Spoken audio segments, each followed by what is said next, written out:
Manuel Domingos Neto, vamos conversar sobre o teu livro agora. Que dia que que o destino quis que nós nos encontrássemos para falar do lançamento do seu livro, porque a caserna brasileira está pegando fogo nesse momento.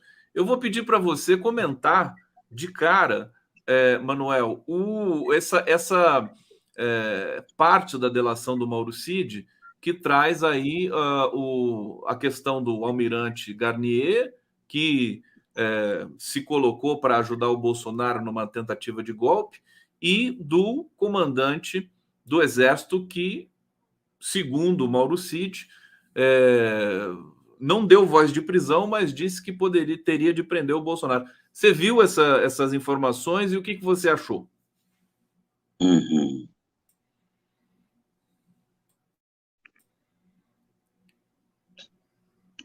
O Conde congelou um pouquinho aqui, mas congelou? Eu entendi que você congelou um pouquinho, né? Mas eu entendi que você estava perguntando sobre o Garnier, não é isso? E sobre o general do Exército também, que falou em prisão. Olha, eu acho que são revelações de extrema gravidade, mas não necessariamente coisas novas. Isso tudo estava escrito já nas movimentações dos últimos anos. É impossível agora, nesse momento, datar o período em que o almirantado passou a discutir abertamente uma linha de ruptura, né? Mas isso já está estabelecido e foi francamente me dito com toda franqueza, com todas as letras, pelo almirante Flores, né? Lamentavelmente partiu cedo, mas da sua experiência e da sua ampla visão, em que pese ser um liberal, né? Um conservador, ele já tinha se afastado desse negócio, sabia que o almirantado estava, de fato, articulando com as outras forças, né? A Marinha foi destacada, foi uma corporação destacada nessa movimentação que levou a esse período trágico da vida brasileira. O que nós assistimos agora, sinceramente, não me consta ser novidade. A novidade é o fato de um oficial do Exército, né, um oficial do Exército dizer isso perante a autoridade pública. Aí, o que está por trás da postura do Mauro Cid, eu não saberia explicar. Me parece ser necessário um certo distanciamento de tempo até que a gente verifique essa atitude. Mas ele mencionar o almirante da Marinha não foi gratuito. Não foi gratuito. Provavelmente, aí, nós temos algumas arestas sendo tratadas, arestas intracorpores, estando por negociadas, trás, né? Exatamente. Estratégia. Por aí, talvez alguns dissabores. Olha, quando entram de forma tão contundente na política, terminam brigando. Sim. Terminam brigando. Não há como. A política é terreno de disputa. Deu uma pequena instabilidade aqui no sinal do Manuel Domingos Neto. Vamos aguardar. Pode ser que ele tenha recebido uma ligação. Manuel, deu uma bloqueada de novo aqui. Nós perdemos o final da sua fala. Pode repetir? Meteram-se num esquema que não deu certo. Agora, quem vai pagar, né, o preço, né, pela aventura mal sucedida? Agora, Manuel, o fato é que o Mauro Cid fez um acordo de delação premiada com a Polícia Federal, aprovada pelo Alexandre de Moraes, e é um acordo que é algo muito sério. Quer dizer, a gente não pode também fulanizar o acordo de colaboração. Ele não pode mentir e ele tem que entregar nomes, ele tem que dizer coisas que ele testemunhou, presenciou. Essa cena da reunião com os comandantes e o Bolsonaro querendo, digamos, seduzir essa história de dar um golpe nos termos dele ali, uma coisa até meio estranha, amadora, e ser, digamos, censurado assim por um general, é factível, né? Pelo menos dá para a gente imaginar essa cena, ou não? É factível, e eu escuto falar disso faz tempo já. Faz tempo que eu escuto falar disso. O papel do Freire Gomes também é mencionado já há muito tempo. Alguns, inclusive, seduzidos por sua postura, querem consagrá-lo como herói defensor da democracia. Mas eu acho que a justiça brasileira tem em mãos elementos suficientes. O presidente Lula nomeou um ministro para apaziguar, o que me parece difícil de apaziguar, ou impossível, sabe? Eu acho que a blindagem projetada não vai colar. Não vai colar. A blindagem trincou logo atrás na prisão, e me parece que o judiciário teve um papel importante nesse processo. Agora, o que vai sair disso, sabe? Que a rigor, o Conde, não havia oficial do Exército em comando que não tivesse implicado. Não havia. As manifestações. Só o fato de estar conversando sobre isso, né? Pois então, olha, se chegam golpistas na frente do quartel e provocam e chamam as Forças Armadas, né, para dar um golpe, como aconteceu ao longo de tanto tempo, e o comandante não toma providências, o que é isso? Né? Sendo que alguns comandantes foram, como o comandante da 10ª Região Militar, chegaram a gravar, tem gravações. Mais uma vez aqui, uma pequena instabilidade. O Manuel Domingos Neto está num hotel em São Paulo, né? E gravações do homem. Rapaz, eu lamentavelmente estou num hotel, aí eu fico sem minhas proteções. Está dando alguns hiatos de conexão, mas dá para a gente tocar assim, meu querido Manuel. É só a gente vai com um ritmo aqui, vai dando certo. Quando você não me ouvir, você, por favor, me diga.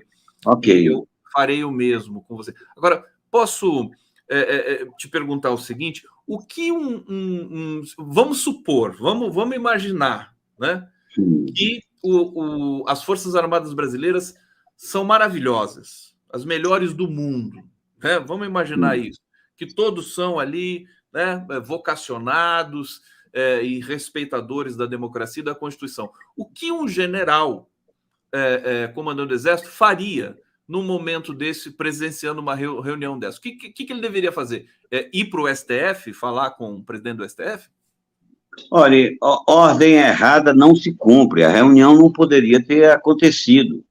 Né? Ele não iria à reunião, ele, sabe, ordem errada não se cumpre. Foi o que eu disse na ocasião da intervenção da GLO. Porque vocês foram fazer uma coisa dessa? Aí o general me respondeu, foi ordem. Eu disse, ora, ordem errada não se cumpre. Ordem errada não se cumpre, sabe? O Exército, a Marinha Aeronáutica tem força bastante para impor pautas. Isso não por conta do Bolsonaro ou de Lula, isso sempre foi assim ao longo do tempo. Não há nenhum presidente da República que tenha deixado de ser refém da força corporativa. Agora, não foi isso que aconteceu, a rigor? Quer dizer, não cumpriram essa ordem do Bolsonaro. É isso que o Múcio está dizendo por aí. Não, mas não acredito nisso. O Múrcio, eu já mencionei aqui, o papel dele é blindar, encontrar uma saída que eu não vejo cabimento, né? Eu não vejo viabilidade. Não vejo viabilidade dessa saída. Eu não sei como essa crise vai se resolver, mas, objetivamente, as Forças Armadas precisam prestar conta, né? Eu sugiro o seguinte, que o presidente sinalize ou ordene uma nova concepção de defesa para que eles fiquem enquadrados. O militar, isso o Genuíno tem repetido, outros têm repetido. Quem conhece um pouco, sabe, enquadra ou é enquadrado. E o enquadramento aqui passaria, no caso, por uma nova concepção de defesa nacional. Uma concepção na qual desaparecesse, por exemplo, essa vocação policialesca dos militares, essa vocação política, a vocação de assistência social, de estar buscando performance para melhorar sua imagem e tudo, e se ocupassem objetivamente no preparo para negar o território, negar o espaço aéreo, o espaço marítimo, o espaço cibernético ao eventual agressor estrangeiro. Eu acho que a saída é essa. Como se trata de uma coisa muito complexa, convém chamar uma conferência. Aqui não se trata, não é alguma coisa de improviso. O Lula não se preparou para ser comandante das Forças Armadas, como nenhum presidente se preparou, né? E agora a questão está na mesa. Não dá para prender o Exército, não dá para prender a Marinha, não dá para prender a Aeronáutica. O conjunto estava envolvido. Como fazer agora? Partir para um grande pacto nacional, respaldado na sociedade, nas instituições, mas tudo isso, às vezes, pode soar delírio, né?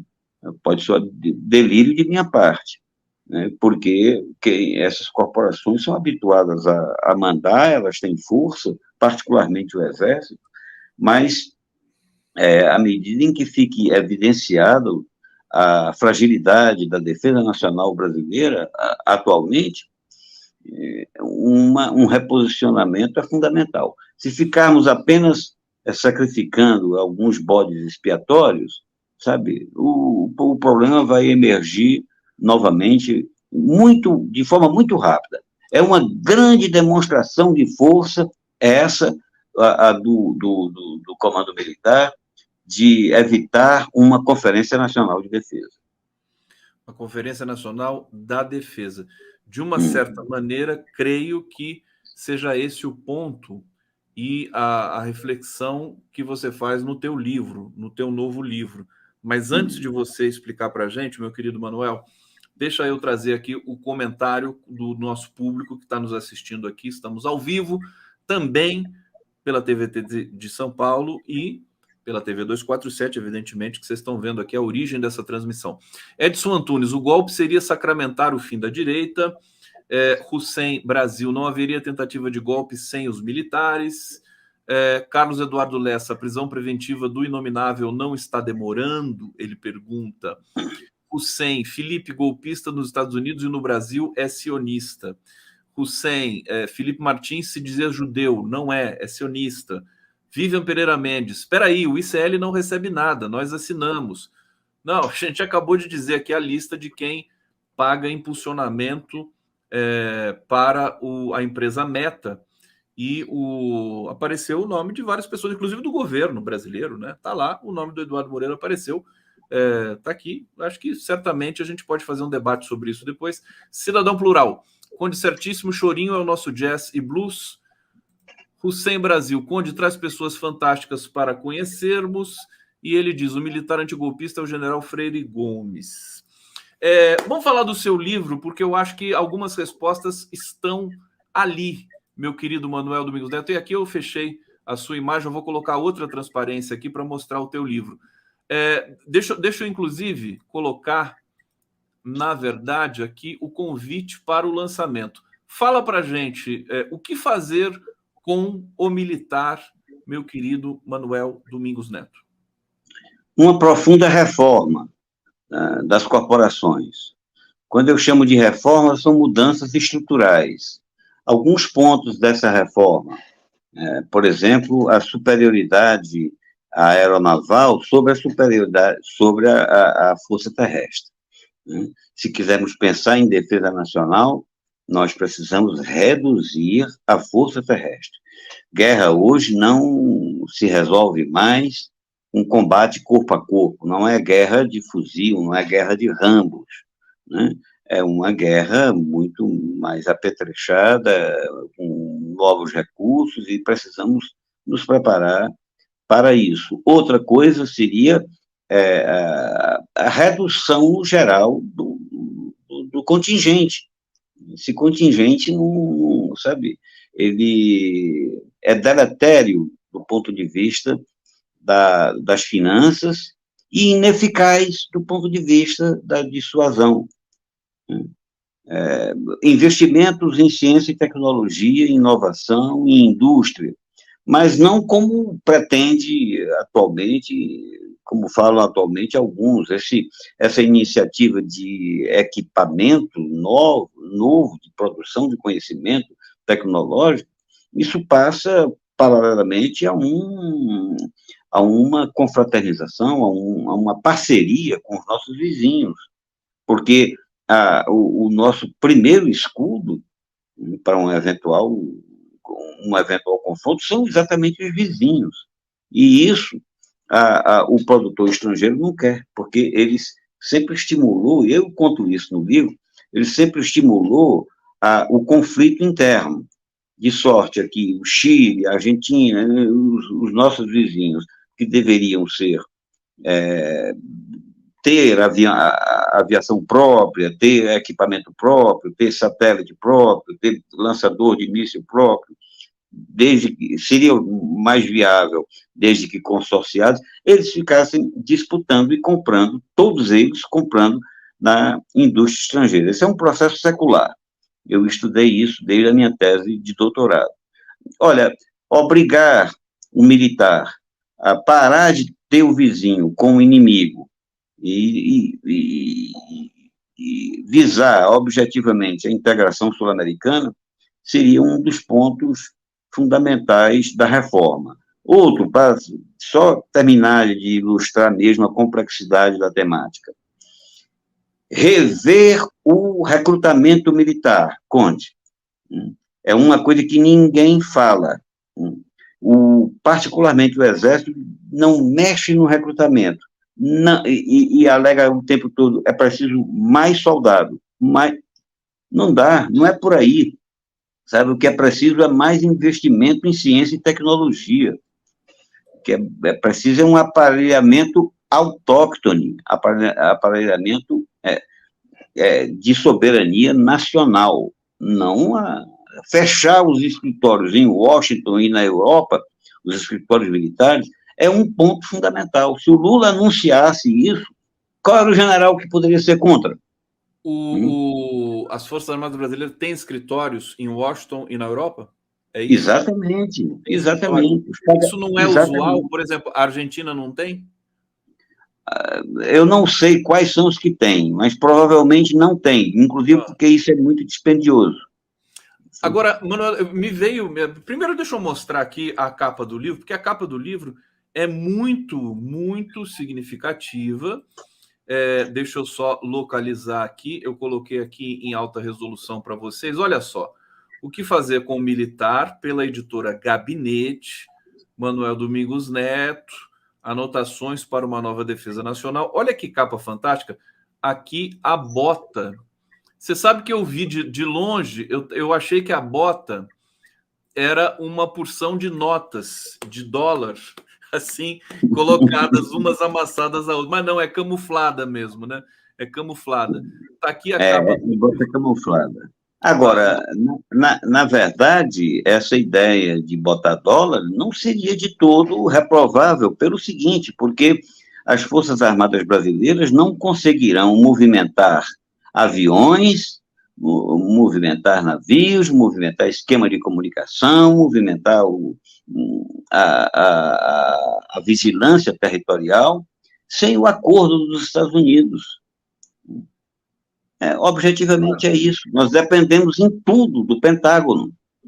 Portanto, a posição das Forças Armadas está previamente definida nesse Agora, grande... o presidente Lula, Manuel, ele está construindo um outro caminho. Vamos ver se vai dar tempo da gente falar isso um pouquinho, resvalar um pouco na fala do Lula na ONU e tudo mais, mas eu tenho uma pergunta técnica, quase que inocente para te fazer, que é o seguinte: eu vejo sempre muitas informações sobre operações conjuntas das Forças Armadas brasileiras e das norte-americanas estadunidenses. Sempre tem alguma coisa em conjunto, os militares brasileiros vão para os Estados Unidos, eles vêm para cá, tem alguma coisa na Amazônia, recentemente teve uma coisa na Amazônia, e eu não vejo colaboração com países sul-americanos. Eu estou enganado? Que processo que é esse? Que protocolo que é esse? Olha, existe colaboração, há sempre oficiais sul-americanos e latino-americanos, aqui nas escolas militares brasileiras, nas conferências, mas tudo isso tem uma matriz, e a matriz domina ferreamente. O presidente Lula, ele fala em uma autonomia, o Brasil soberano, o Brasil sem aliados preferenciais, o Brasil distante do domínio americano, mas a sua política de defesa, ela desfaz tais afirmações. Não combina a defesa militar com o discurso diplomático do presidente. Objetivamente é isso. E o chefe de Estado-Maior do Exército, semana passada, o general Soares, deixou isso muito claro. O artigo que ele publicou no Estadão na semana passada, ele confronta diretamente o discurso do presidente Lula. Ele demarca o mundo, na sua concepção binária, que é de todas as forças, entre democracia e o lado chinês. Ora, isso é uma concepção atrasada, é uma concepção de Guerra Fria renovada, sabe? É uma coisa sem qualquer cabimento. No entanto, é essa concepção prevalecente nas Forças Armadas e ela confronta radicalmente com o discurso da política externa do presidente Lula. A rigor, me parece que foi esse artigo publicado no Estadão foi uma síntese. O que esse cidadão tinha que definir como será a política externa brasileira, meu Deus? Quem é que define a política externa brasileira? É ou não é o chefe de Estado? Eleito, sufragado nas urnas. É ou não é o Congresso Nacional? O que é que o militar tem que vir, um comandante do Exército, e dizer como é que devem ser as coisas? Sabe? E ele veio no ponto fundamental, no ponto mais importante, sabe, para o destino do Brasil, que é o reposicionamento do Brasil na arena internacional. Ele repetiu, em pleno governo Lula, o que o comandante da Marinha fez na época em que o Bolsonaro assumiu. O Bolsonaro assumiu, o comandante da Marinha foi tomando posse do cargo e dizendo como é que o Brasil deveria se comportar, como o Estado brasileiro deveria direcionar o seu relacionamento externo.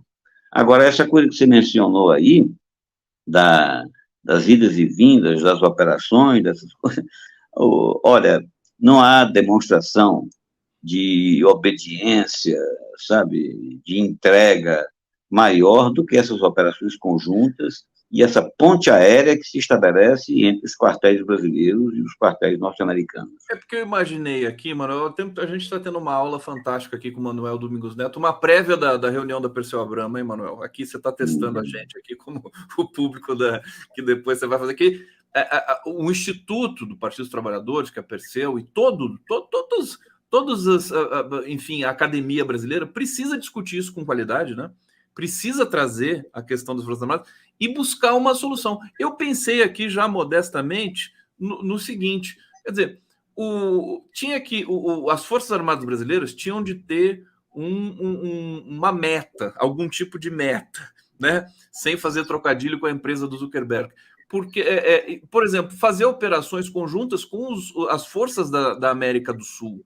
Né? É esse que acho que é a estratégia, né? Você ter colaboração, intercolaboração com as tropas que são vizinhas, inclusive no continente, Manuel Domingos Neto, que é o continente, aspas, mais pacífico do mundo, porque nós não temos guerra aqui há 150 anos, acho que é isso, né?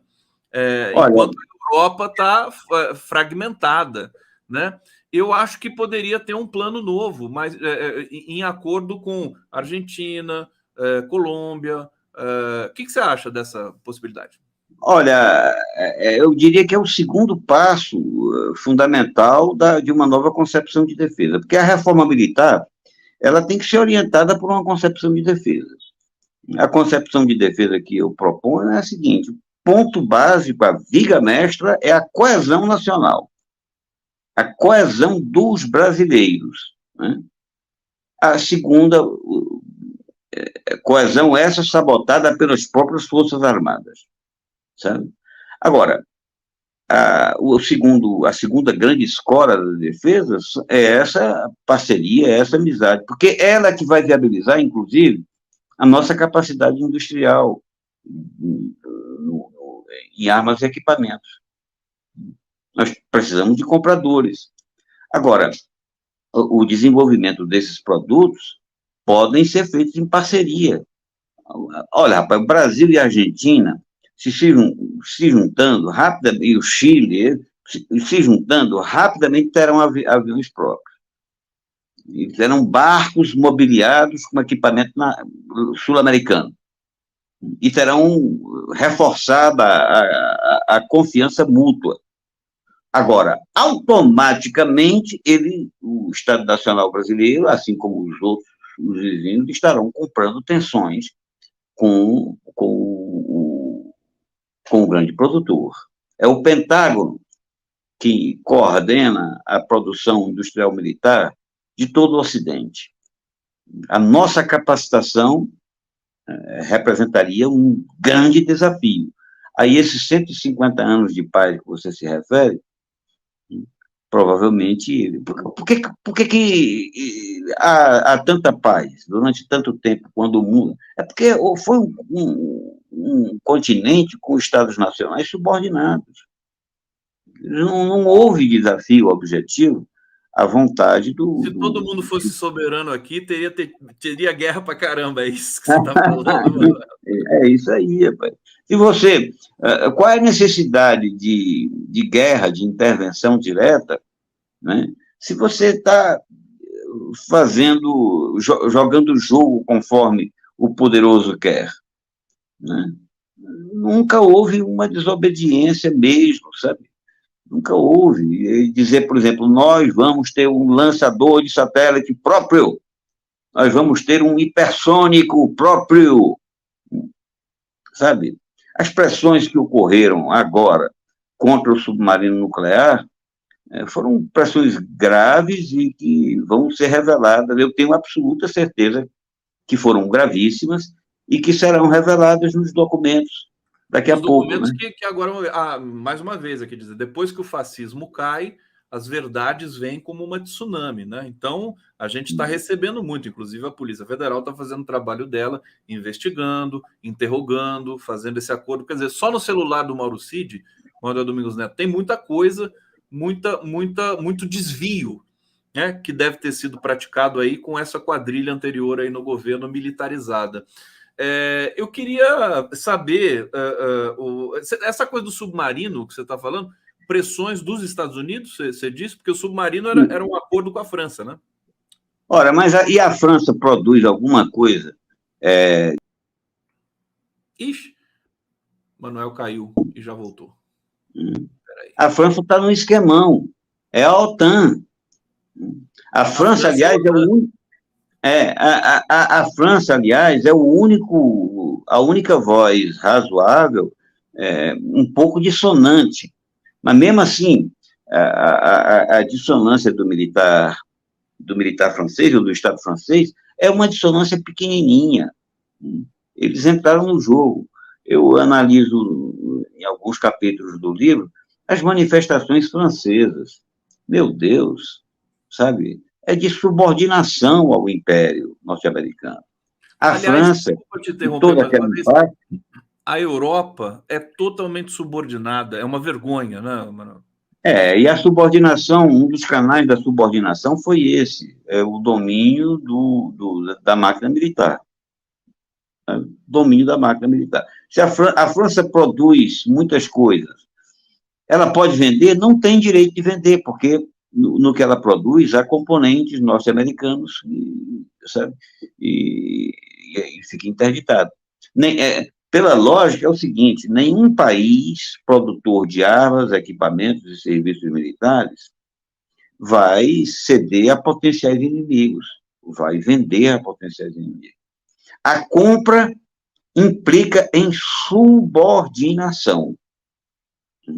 Esses temas, meu caro Cone, precisam ser pautados para que a esquerda pare de ficar repetindo essa história. É preciso mudar a formação do militar, mudar o currículo das escolas militares.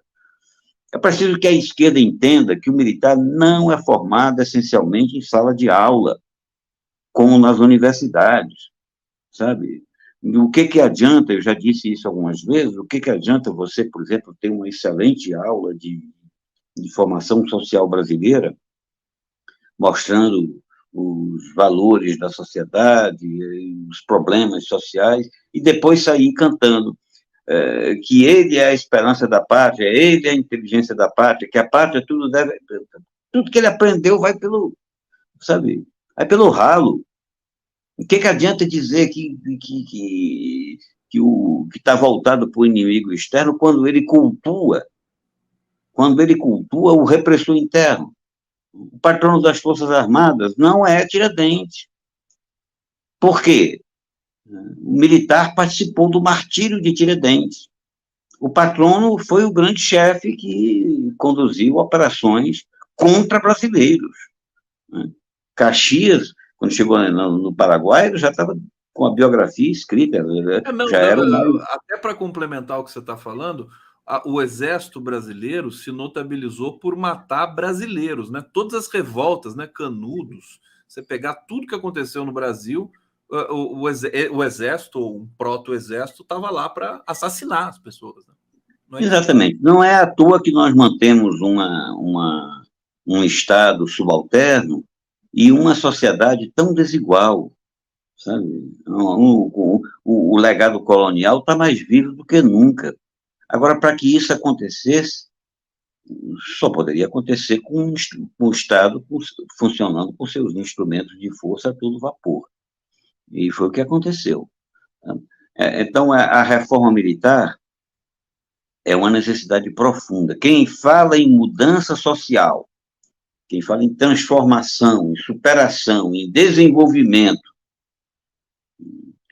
omitindo o papel, uma reforma militar, está falando de graça. Está falando para inglês ver, sabe? Porque não dá. Um esquema de segurança pública, por exemplo, é todo estreitamente relacionado às Forças Armadas, ao sistema de defesa. A defesa, o que predomina na defesa brasileira, é o combate aos rebeldes, aos que não aceitam a desigualdade, aos reformistas sociais, que eles botam tudo no rótulo de comunista, mas sabe, é um discurso permanente isso. Outro dia eu estava lembrando aqui nas minhas anotações, eu não pus esse negócio no livro, porque eu tentei fazer um livro pequeno, né? Um livro que não fosse pesado. Aí, então, eu omiti muitas coisas. No final, estava com 400 páginas, eu reduzi para 200 e poucas páginas, para facilitar a leitura, né? E retirei muita coisa. Mas a primeira manifestação anticomunista do Exército, ela não ocorre agora, nesse século XX, com a transformação provocada pela missão militar francesa. Ela ocorre em discurso na academia militar, ainda sobre o Império. Desde o Império que o discurso anticomunista é repetido nas Forças Armadas brasileiras. Antes As do Forças próprio Armadas, a comunismo. rigor, as Forças Armadas, aí aqui, se algum jurista estiver me escutando, né, ou nos assistindo, eu pergunto, tem alguma coisa mais ilegal do que uma corrente política ideológica tomar conta, né, do aparato de força do Estado? Já que a Constituição declara que a República aceita pluralidade, tem alguma coisa mais ilegal do que você não ter, por exemplo, pontos de vista diferenciados, com uma composição diferenciada nos comandos militares? Tem alguma coisa mais ilegal do que essa triagem política ideológica perpetrada desde os anos 50? O Manuel, isso é o tipo de pensamento que nós conhecemos o presidente Lula, que ele tem esse pensamento, ele gosta do dissenso, inclusive ele monta o governo dele com essas características. Então ele sabe que seria interessante aplicar isso para as Forças Armadas para a gente resgatar uma mínima complexidade, uma mínima qualidade, porque a gente fica assustado também se as Forças Armadas cometem erros crassos, como a gente tem notado aí, questões, sabe, de imperícia, né, dentro da própria tentativa de golpe e tudo mais, o que eles fariam se o Brasil fosse, de fato, ameaçado por um país, né, como a Venezuela, que tem um exército, né, robusto e treinado?